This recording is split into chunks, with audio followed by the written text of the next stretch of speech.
Hello friends, I hope you're all well and that your friends and family are well. For today's meditation practice, I would like to continue on with the series of working with the chakras. The next chakra that we're going to work with is the third chakra, the Manipura chakra. The Manipura chakra is just around the belly button, behind the belly button, about 3 inches in between the spine and the belly button.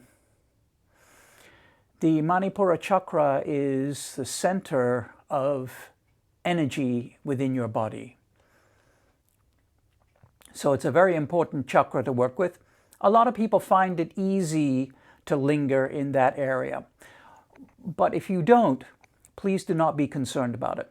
There are various times where you're going to find that different chakras are going to work for you and other ones won't.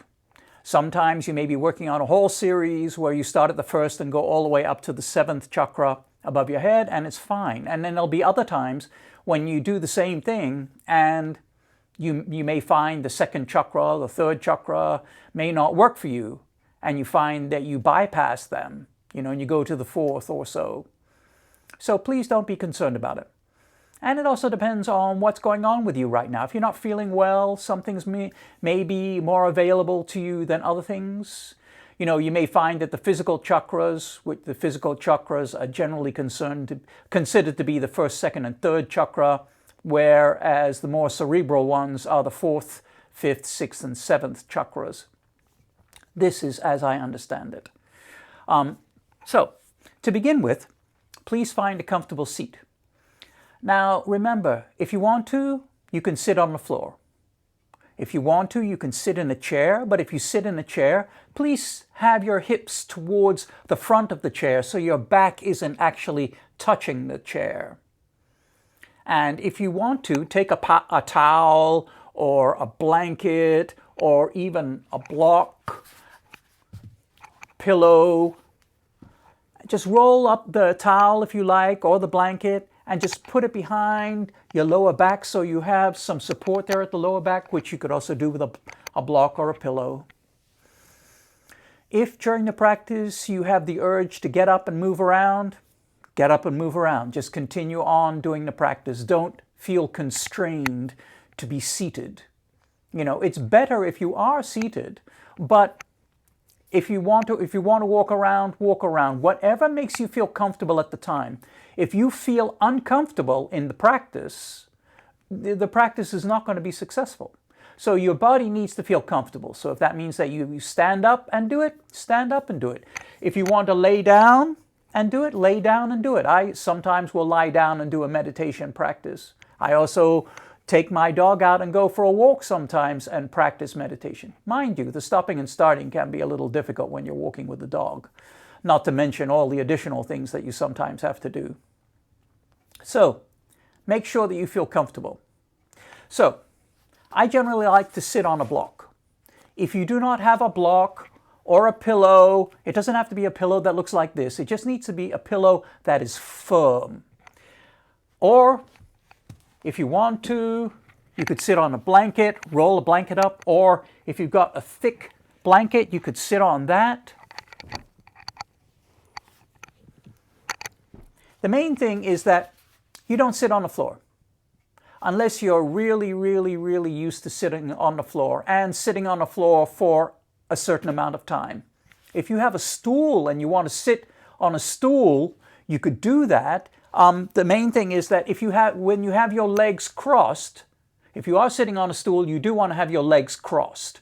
But when you have them crossed, I want you to be aware of the knees. How does that feel? Does it start to pull on your knees? If it does, please adjust your seating and choose a different way to sit, because you should avoid having pull on the joints of the knees.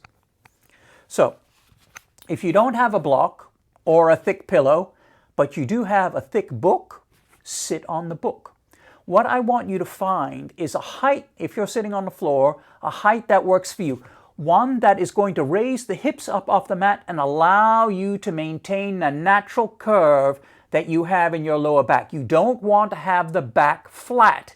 If the back is flat, you're going to find that in the long run, your back is going to get tired. And that is not a comfortable feeling. So make sure that you're appropriately high for what your hips are.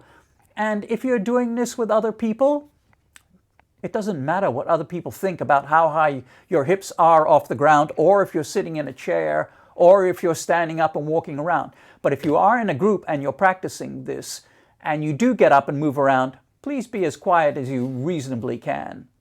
So, to begin with, extend your legs out if you're going to be on the floor. Just shake them out. Decide what you're going to sit on. Lift the hips up. Move the block or book or pillow or blanket and put it underneath your hips. The edge of your hips wants to be near the edge of the block, but not over the edge of the block. If it works for you, draw the left leg in first.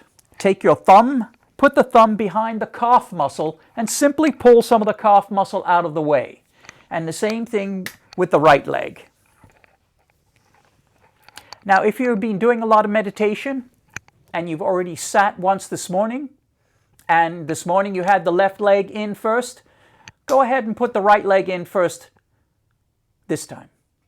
Switch them around. I generally do that.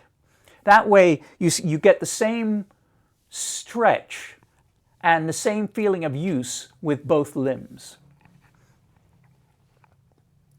Allow yourself to adjust. If you're sitting in a seated pose, don't feel like you're stuck there. If you need to stretch your legs out, stretch them out. If you have to sneeze, like I feel like I have to do, please do so. Oh, speaking about sneezes, one thing, have a box of tissues nearby in case you need one. But a sneeze can be a very good way for you to draw your awareness into a particular moment. If when you sneeze, you know how that draws all your attention right to that moment. Well, you can use that moment as a moment of focus where you just focus entirely on the sneeze just before the sneeze happens. That's a brief samadhi, a brief moment of awareness, of union with everything, when you just draw your mind right there and bam, it's gone. You can use that. You can also use that type of technique for anything. If something catches your ear, you can use that. You can do meditation just about anywhere you like. So, excuse me, I do have to blow my nose.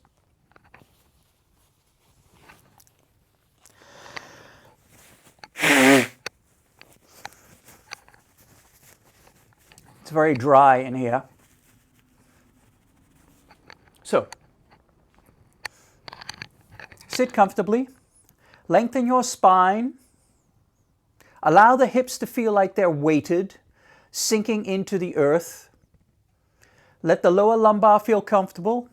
Lift your collarbones up, drop the top part of the shoulders down. Allow your head to be in a neutral position, but have the chin slightly tucked so you're looking a little bit towards the ground in the meditation. That way the back of the neck is lengthened and not in any way being crimped. But you'll find from time to time during your practice that the body wants to move. And sometimes you'll find that something really, really wants you to tilt your head back. If that happens, please be careful. Don't hurt your neck. If you have osteoporosis or something along that line, please be very careful with what you do with your spine. So, I like to have a blanket. And Some of the people who do meditation with me will tell you that I always, even in the middle of the summer, will use a blanket just to wrap it around me. So I'm just going to wrap this blanket around. And if you want to use a blanket, please feel free to get one if you don't already have one.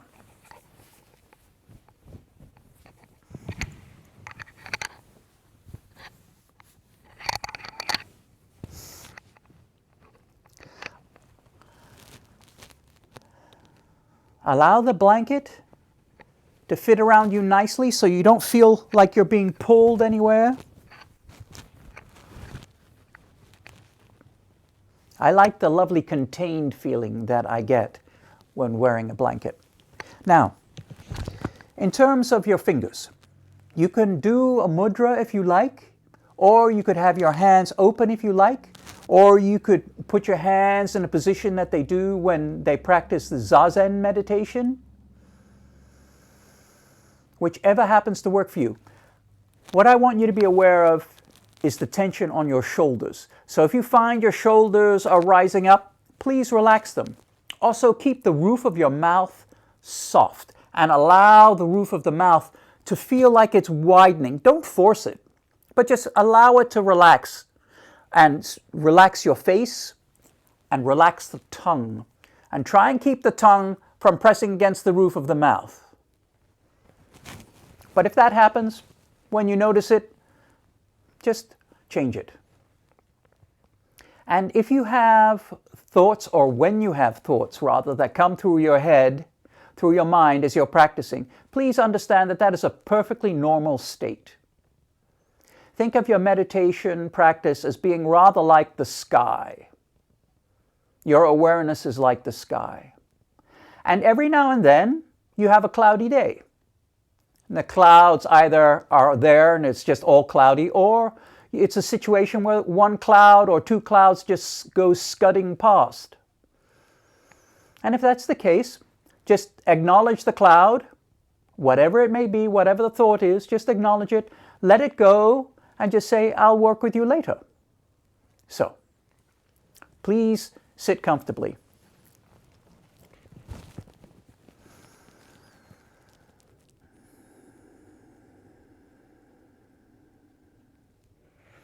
If you're wearing glasses, you may want to take them off so you don't have the pressure on the bridge of the nose.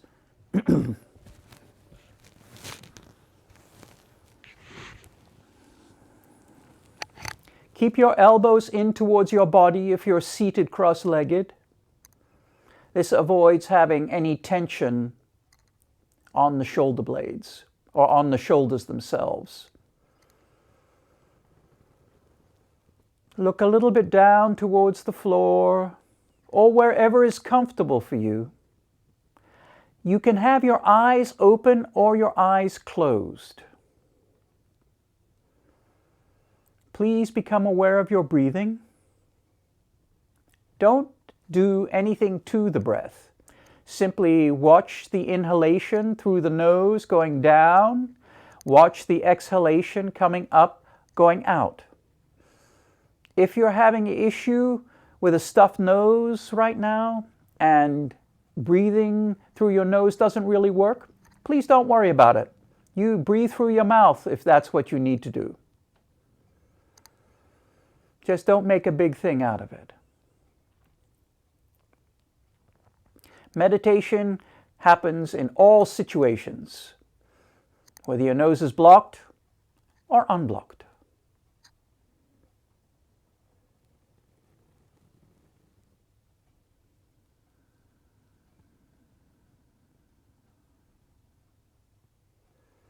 As you inhale, let the tummy extend outwards, only as far as it wants to go. And as you exhale, the tummy contracts.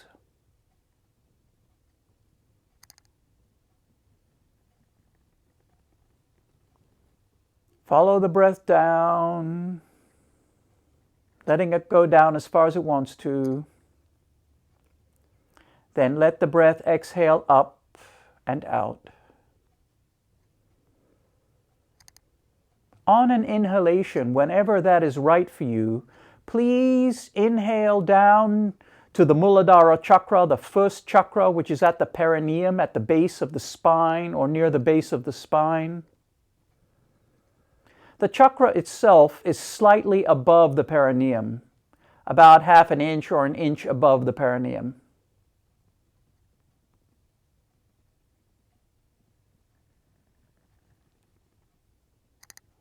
Become aware of that area. Simply breathe in and out.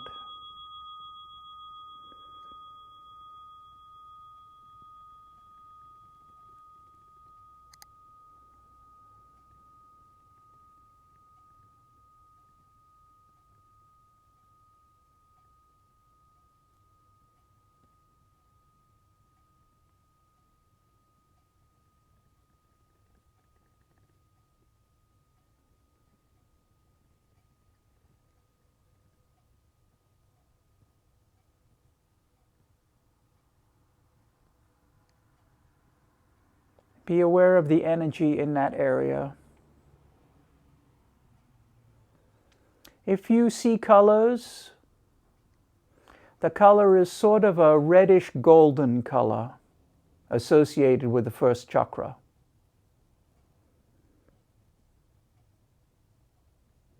Some people see colors, some people do not. If you do not, please don't worry about it.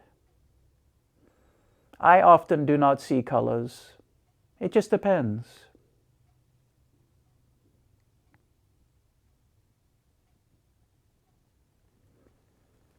Now, when the time is right for you, please don't try and synchronize your breath with mine. When the time is right for you and you're exhaling, I would like you to exhale up to the Svadhisthana chakra, the second chakra, which is just above the pubis.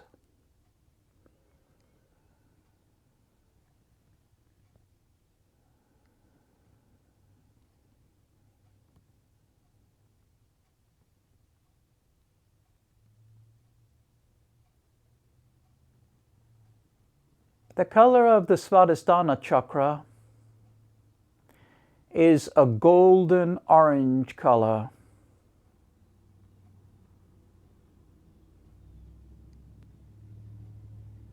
Let your awareness linger there for a moment. If ever you feel drawn to go back to the first chakra, the Muladhara chakra, please do so. There are going to be times when you're going to find that a chakra calls to you. And when that happens, go with it.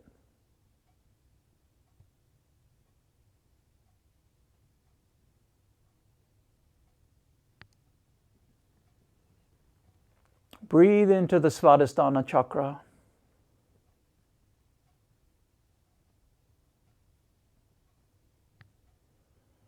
And breathe out from the Svadhisthana chakra.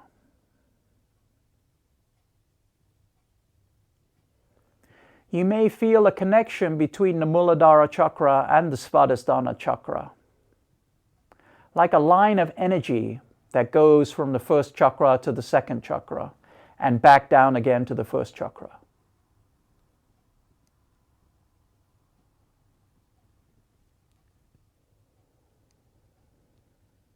Now, on an exhalation, whenever that's right for you, just exhale up to the Manipura chakra.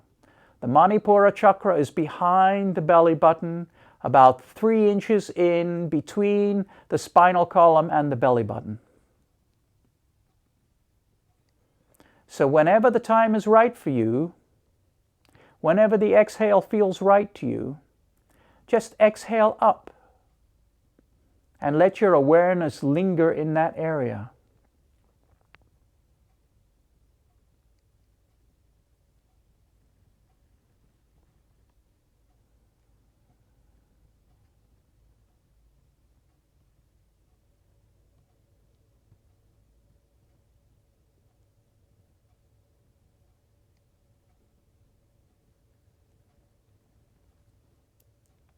Beware of how tight your fingers are becoming.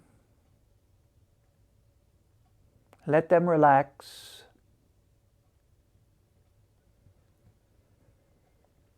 Please acknowledge any mind weeds that go scudding across your mind.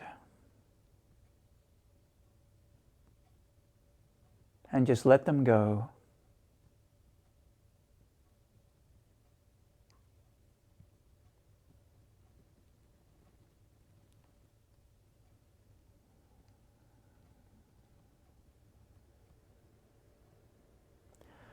The color of the Manipura chakra is rather a golden color, a yellowish golden color.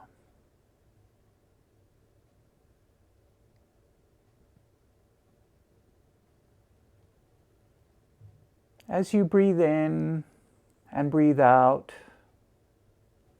keep your awareness in that area. You may find that you're drawn to the second or the first chakra. That's fine.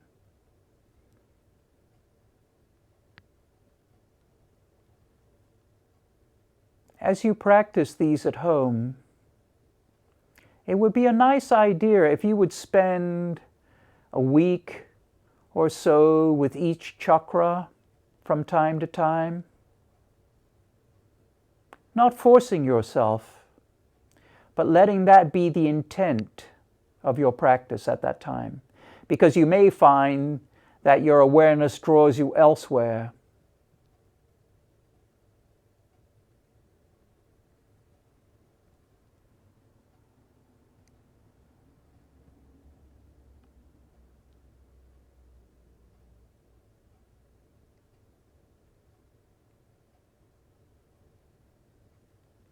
Breathing in, the tummy expands. Breathing out, the tummy contracts. Providing your body wants to behave that way right now.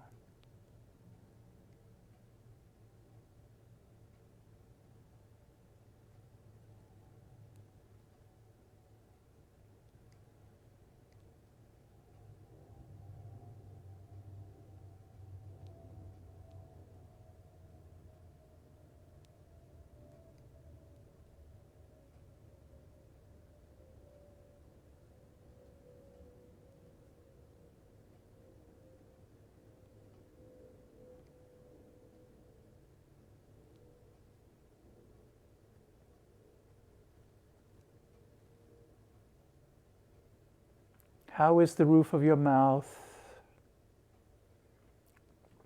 Does your tongue feel tight?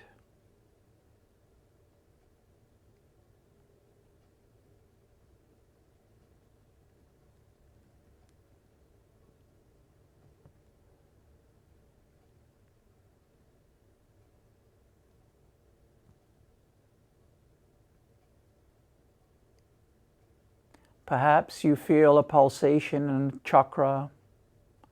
Perhaps not.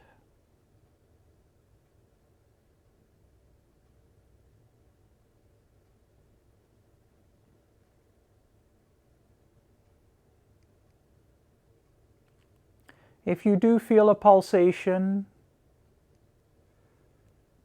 that does not mean you're any further advanced than a person who doesn't necessarily feel it right now. It just is something.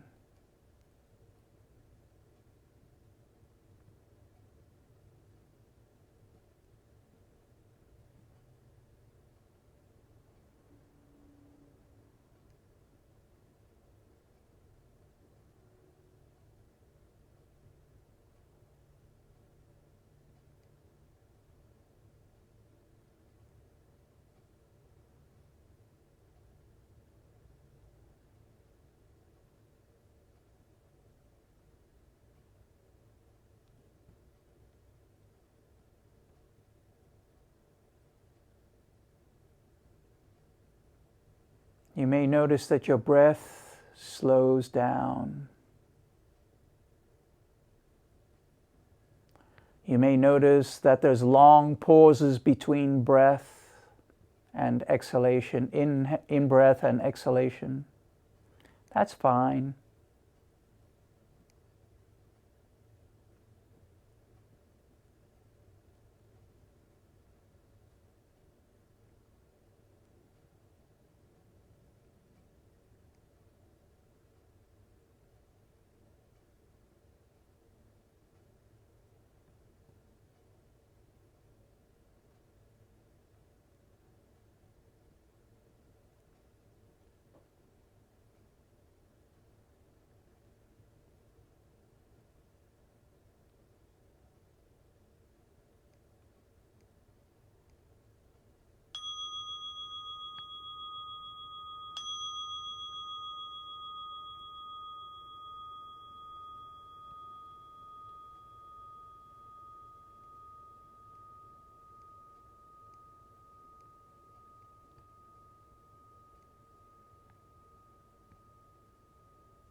Thank you for coming to the practice.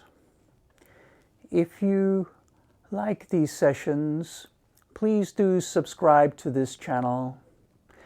And I would really appreciate it if you have any comments to please leave them. And if you could please let me know if there was something you were particularly interested in working on. I hope you all have a lovely day and that you find time to practice.